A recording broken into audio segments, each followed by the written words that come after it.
हर महादेव दोस्तों, आप सभी लोग जानते हैं कि 5 जुलाई 2024 के दिन यहाँ पर आषाढ़ महीने का शुक्रवार अमावस्या पर रही है। इसीलिए दोस्तों, इस दिन का महत्व बहुत ही ज्यादा बड़ा होता है और इस दिन आप लोगों को एक छुटकी काला तिल वाला उपाय जरूर का करना चाहिए, जो कि पंडित जी ने अपनी आप भी की ही कथा में यहाँ पर बताया हुआ है। तो दोस्तों, इस उपाय को आपको कैसे करना है, कब करना है, कहाँ पर करना है और उपाय को करते समय आपको किन-किन बातों का ध्यान रखना है, यह सारी जानकारी हम आपको इस वीडियो में देंगे। तो चलिए दोस्तों, उपाय को शुरू करते हैं। देखिए, यह दिन इतना खास होता है, इतना महत्वपूर्ण होता है। देखा गया है कभी-कभी बड़े-बड़े पूजा-पाठ अनुष्ठान से जो मनोकामना पूर्ण नहीं होती है, वह 5 जुलाई 2024 शुक्रवार अमावस्या के दिन एक छोटे से उपाय करने से ही आपकी मनोकामना पूर्ण हो जाती है। और बहुत सारे लोगों ने इस उपाय को किया भी है और उनको इस उपाय को करने का फल भी जरूर मिला है। अगर आप लोग भी इस उपाय को वह 5 जुलाई 2024 आषाढ़ महीने का शुक्रवार अमावस्या के दिन करना चाहते हैं, तो आप इस उपाय को पहले अच्छे से समझ लेना, सुन लेना, उसके बाद करना। आपको इस उपाय का फल जरूर मिलेगा और इस उपाय को करने से आपके घर में चाहे किसी भी प्रकार की दुख और समस्या क्यों न चल रही हो, आपको उसका कारण भी नहीं पता है कि भाई यह समस्या किस कारण से चल रही है। उसका कुछ भी कारण हो सकता है, जैसे पितृ दोष हो सकता है या किसी भी तरह का मंगल दोष भी हो सकता है। और भी बहुत तरह के दोष होते हैं, कुछ भी हो सकता है। पर आपको इस उपाय को करने के लिए अपने दोस्त को पता लगाने की भी जरूरत नहीं है। 5 जुलाई 2024 आषाढ़ महीने का शुक्रवार अमावस्या के दिन इस एक छुटकी काला तिल वाला उपाय को आप लोगों को कर लेना है दोस्तों। अब हम समझते हैं इस वाले उपाय को हमें करना के समय है। तो सबसे पहली बात दोस्तों, हम समझते हैं कि यह एक छुटकी काला तिल वाला उपाय करना किसको है। तो देखिए, यहाँ पर सीधी सी बात है कि यह एक छुटकी काला तिल वाला जो उपाय है, यह किस लिए किया जा रहा है। यह मनोकामना को पूर्ण करने के लिए किया जा रहा है, या आपके जीवन में जो दुख और परेशानियां हैं उनको दूर करने के लिए किया जा रहा है, या आपका कोई बड़ा काम है जो कि नहीं हो पा रहा है, आप उसके लिए इस उपाय को कर सकते हो। तो सीधी सी बात यह है कि आप अपनी किसी भी प्रकार की मनोकामना के लिए इस वाले उपाय को कर सकते हो। तो यह उपाय वह व्यक्ति कर सकता है जिस व्यक्ति को अपनी किसी भी प्रकार की मनोकामना भगवान शिव जी से पूर्ण करवानी हो। और अगर कोई भी में माताएं बहनें जो है अपने घर की सुख और शांति के लिए, घर में धन समृद्धि को बढ़ाने के लिए वाला उपाय करना चाहती हैं, तो घर की जो बड़ी माताएं बहनें होंगी, वह इस एक छुटकी काला तिल वाला उपाय को विशेष रूप से करें। क्योंकि माताएं बहनें घर की लक्ष्मी होती हैं और जब घर की लक्ष्मी कोई विशेष उपाय करे है, तो उसका फल ही बहुत जल्दी मिल जाता है और बहुत बड़ा होकर मिलता है। अन्यथा इस उपाय को कोई भी व्यक्ति कर सकता है, चाहे वह बड़ा हो, चाहे वह छोटा हो, चाहे वह बच्चा हो। जिस व्यक्ति को यह एक छुटकी काला तिल वाला उपाय समझ आ गया, वह व्यक्ति इस एक चुटकी काला तिल वाला उपाय को 5 जुलाई 2024 शुक्रवार अमावस्या के दिन जरूर करे, क्योंकि उसको इस उपाय को फल बहुत ही जल्दी मिल जाएगा। क्योंकि शुक्रवार अमावस्या के दिन भगवान शिव जी बहुत आसानी से प्रसन्न हो जाते हैं। तो आइए, अब हम समझते हैं कि इस एक चुटकी काला तिल वाला जो उपाय है आपको करना क्या से है और इस उपाय को करने का जो समय है वह क्या है। तो देखिए, इस 5 जुलाई 2024 आषाढ़ महीने का शुक्रवार अमावस्या के दिन किए जाने वाले यह एक चुटकी काला तिल वाला जो उपाय है, यह मुख्य रूप से सुबह के समय होगा। कि इस समय होगा, सुबह के समय होगा। आपको कोशिश यही करनी है कि सुबह के समय हम इस एक चुटकी काला तिल वाला जो उपाय है को कर लें। पर किसी कारणवश अगर आप सुबह इस उपाय को न कर पाओ, आपको कहीं काम से जाना हो या किसी और काम की वजह से आप उपाय को न कर पाओ, तो आपके पास फिर दूसरा मौका रहेगा, जो कि शाम के समय का रहेगा, प्रदोष काल का रहेगा। अब भाई, प्रदोष काल का समय भी एक बहुत ही लोगों के मन में प्रश्न बन जाता है कि भाई यह समय होता है कितने बजे से लेकर कितने बजे यह समय होता है, ताकि हमें उपाय के लिए जो है करने का समय पता लग जाए। तो हम आपको बता दें, प्रदोष काल का जो एक समय होता है, शाम का समय वह होता है शाम के 6 बजे से लेकर शाम के 7 बजे के बीच का इस समय के बीच में आप उपाय को करेंगे तो आपको उस उपाय का ज़रूर फल मिलेगा।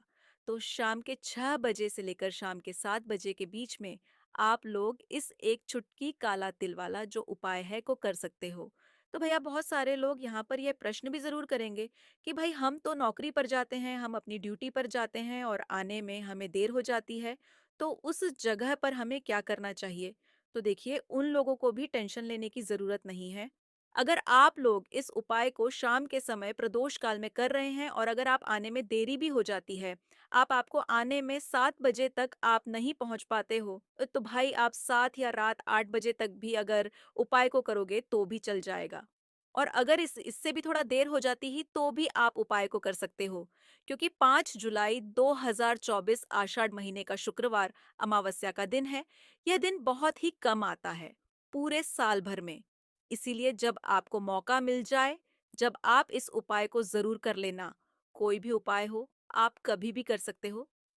शुक्रवार अमावस्या के दिन बस कोशिश करना कि समय के थोड़ा मतलब अंतर्गत ही कर लो। पर किसी कारणवश अगर न कर पाओ, तो फिर आप थोड़ा देरी से भी कर सकते हो। आपको उपाय का फल ज़रूर मिलेगा। आषाढ़ महीने की अमावस्या होती है, यह अपने आप में बहुत ही ज़्यादा उत्तम होती है, क्योंकि आषाढ़ का ही एक ऐसा महीना होता है जिसमें महादेव और श्री हरि विष्णु का पूजन एक साथ किया जाता है और अमावस्या का दिन ही एक ऐसा दिन होता है जिस दिन हम अपने पितरों को प्रसन्न कर सकते हैं और उनसे जुड़े हुए उपाय कर सकते हैं। अब देखिए बहुत सारे लोग हैं जिन्हें आइडिया भी नहीं होता है, जिन्हें थोड़ा-सा भी अंदाज़ा नहीं होता है कि पितरी अगर हमारे हमसे नाराज़ हो जाए ना, तो जीवन में दुःख है से आते हैं, ना कि हर जगह से, हर तरफ से जीवन में दुःख आता है। व्यक्ति अपने जीवन में पैसे को लेकर भी परेशान है, उसके पास पैसा आता भी नहीं है, आता है तो उसका पैसा खर्च बहुत होता है। ना साथ ही साथ उस घर के बच्चों के अंदर आपको चिड़चिड़ा स्वभाव बहुत दिखेगा। उस घर में लड़ाई झगड़ा बहुत ज़्यादा होगा जहाँ कहीं न कहीं थोड़ा-सा भी पित्त दोष है। अपितु नाराज़ कैसे होते हैं? देखिए बहुत बार बहुत सारी चीज़ें जाने-अनजाने में हमसे ऐसी हो जाती है जिससे कि हमारे पितृ जो है यह हमसे नाराज़ हो जाते हैं। अब हमेशा आप ध्यान रखें कि कितने भी उपाय आप कर लें, कितनी भी पूजा पाठ कर लें, पितरों को प्रसन्न करना बहुत ज़रूरी होता है ना। पूजा पाठ भी बहुत ज़रूरी होती है। उसी तरह से हमेशा अपने पितरों को प्रसन्न करना चाहिए, क्योंकि अगर आपके पितृ प्रसन्न रहेंगे तो आपके जीवन में सब कुछ उत्तम होता है। तो चलिए बात कर लेते हैं, कौन सा उपाय है और कैसे करना है, और कौन सी चीज़ है जो आपको जल में डालकर नहाने हैं। और इस चीज को मात्र डालकर स्नान करने से ऐसा समझिए कि आपका जो भाग्य है उसमें बहुत वृद्धि हो जाएगी और आपके जीवन में पितृदोष तो दूर होगा ही, लौटकर कभी निर्धनता धन से जुड़ी समस्याएं हैं न संतान से जुड़ा हुआ दुख, यह चीजें कभी आपके जीवन में नहीं आएंगी। तो देखिए आपको करना क्या है, आपको यहाँ पर एक छुटकी काला तिल लेना है। अब यह जो काला तिल होता है यह श्री हरि विष्णु से भी जुड़ा हुआ है और काला तिल जो होता है यह हमारे मित्रों से भी जुड़ा हुआ है। जितने भी उपाय हम अपने पितरों को प्रसन्न करने के लिए लेते हैं, है ना करते हैं, मतलब जितने भी उपाय उसमें तेल ज़रूर होता है, काला तिल। सफ़ेद तिल की बात नहीं कर रहे हैं, 2 तेल होते हैं ना, एक काला, एक सफ़ेद, तो एक चुटकी काला तिल लेना है और जिस जल से आप स्नान करते हैं उसमें एक चुटकी काला तिल आपको डालकर ही स्नान करना है अमावस्या की तिथि। जिस दिन अमावस्या की तिथि है उस दिन, और साथ ही साथ आपको थोड़ा-सा गंगा जल भी डालना है। देखिए, जब भी आप जैसे आप आपके घर के आसपास कहीं भी मान लीजिए पवित्र नदी नहीं है, गंगा माता नहीं है, तब आप क्या करेंगे? गंगा जल तो हर किसी के घर में होता है ना? थोड़ा-सा ही आपको गंगा गंगा जल डालना है। एक चुटकी काला तेल डालना है और हर हर गंगे बोलकर आपको स्नान करना है। इतना उपाय आप कर लीजिए और फिर देखिए आपके जीवन में कैसे चमत्कार होता है। यहाँ पर आपके पितृ भी आपसे प्रसन्न होते हैं। श्री हरि विष्णु की कृपा आपको मिलती है और ऐसा समझ लीजिए कि रातों रात आप देखते हैं कि आपके जीवन में धन भी आना शुरू हो जाता है। जीवन के बड़े बड़े दुख और कष्ट भी आपके जीवन से भागने लगते हैं। इतना ज्यादा चमत्कार होता है। एक छुटकी तेल और गंगा जल अपने जल में मिलाकर जो व्यक्ति स्नान कर लेता है, उसके जीवन में वह रातों रात चमत्कार देखता है।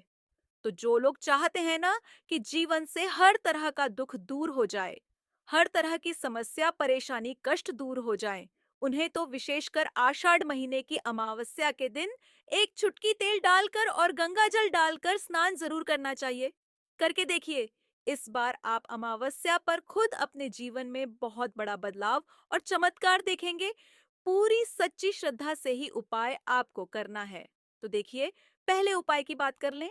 अब बात कर लेते हैं आषाढ़ महीने की अमावस्या के दिन किए जाने वाले दूसरे उपाय की। अच्छा, जो दूसरा आपको बताने जा रहे हैं, ये विशेषकर उन लोगों के लिए है जो लोग कहते हैं कि हमारे घर में क्लेश बहुत-बहुत होता है।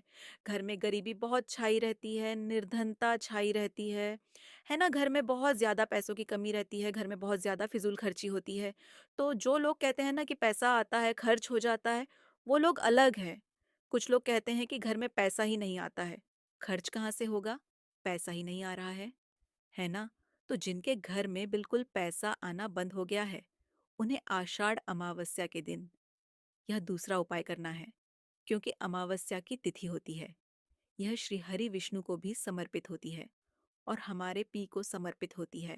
अब श्री हरि विष्णु ही है जो हमें हमारे जीवन में अधिक से अधिक धन देने का काम करते हैं, और श्री हरि विष्णु को प्रसन्न करना है अगर आपको, तो ऐसा समझ लीजिए कि हल्दी हो गई और तुलसी मैया हो गई, ये दो चीजें उनकी पूजा में जरूर से आपको करनी है। तो आपको करना क्या है, आपको यहाँ पर थोड़ी सी पिसी हुई हल्दी लेनी है, बहुत जरा सी पिसी हुई हल्दी, 1 से 2 चुटकी इतनी ही हल्दी लेनी है, और शुद्ध जल के अंदर आपको इस हल्दी को घोल लेना है अच्छे से।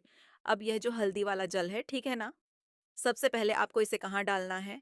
तुलसी के पौधे में, आपके घर में तुलसी का पौधा लगा है, उसमें आप हल्दी वाला जल चढ़ाएं और फिर थोड़ा सा जल हल्दी वाला आप बचा लें और इस जल का छिड़काव अपने पूरे घर में कर दें।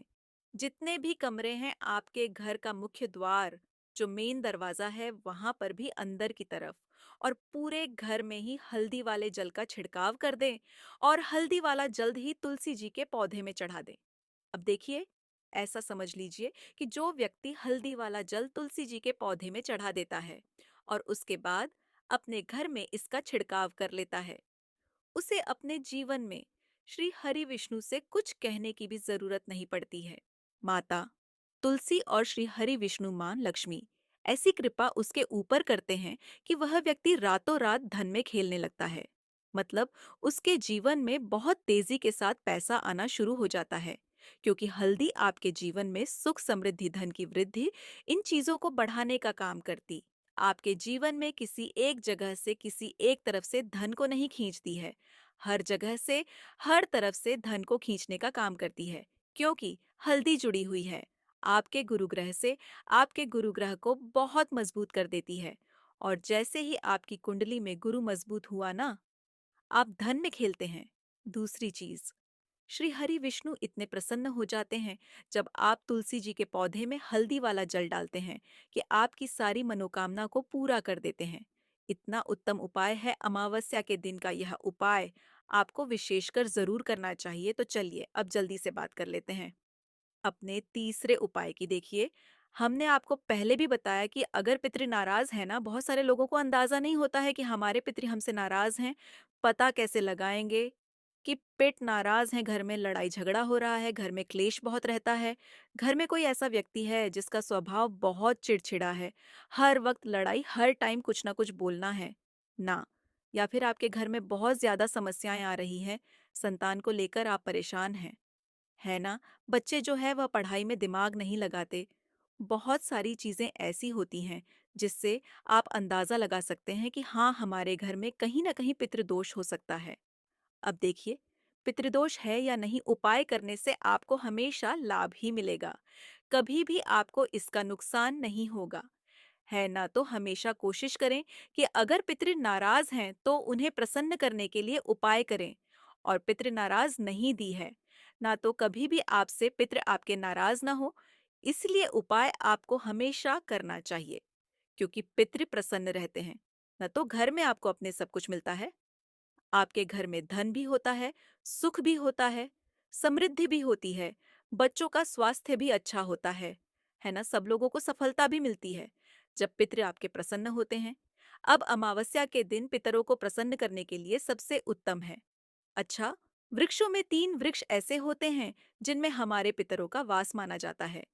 उन्हीं में से एक है पीपल का पेड़, जिसमें हमारे पितरों का वास होता है। आपको क्या करना है? एक लोटा में जल लेना है, 1 लोटा जल लेंगे, उसके अंदर थोड़े से चीनी के दाने डाल लेंगे या गुड़ डाल लेंगे।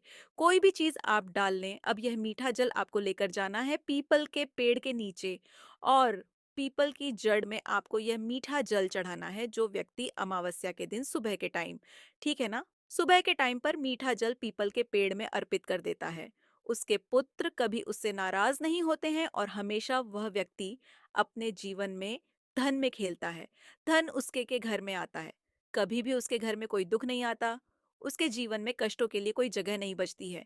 तो कोशिश करें कि अमावस्या के दिन अपने पितरों को प्रसन्न करने के लिए यह उपाय आप विशेषकर करें, क्योंकि जिनके साक्षात दर्शन हमें होते हैं, वह एक सूर्य भगवान हो गए, चंद्रदेव हो गए हैं ना, और जितने भी वृक्ष होते हैं ना, इनके भी हमें साक्षात दर्शन होते हैं।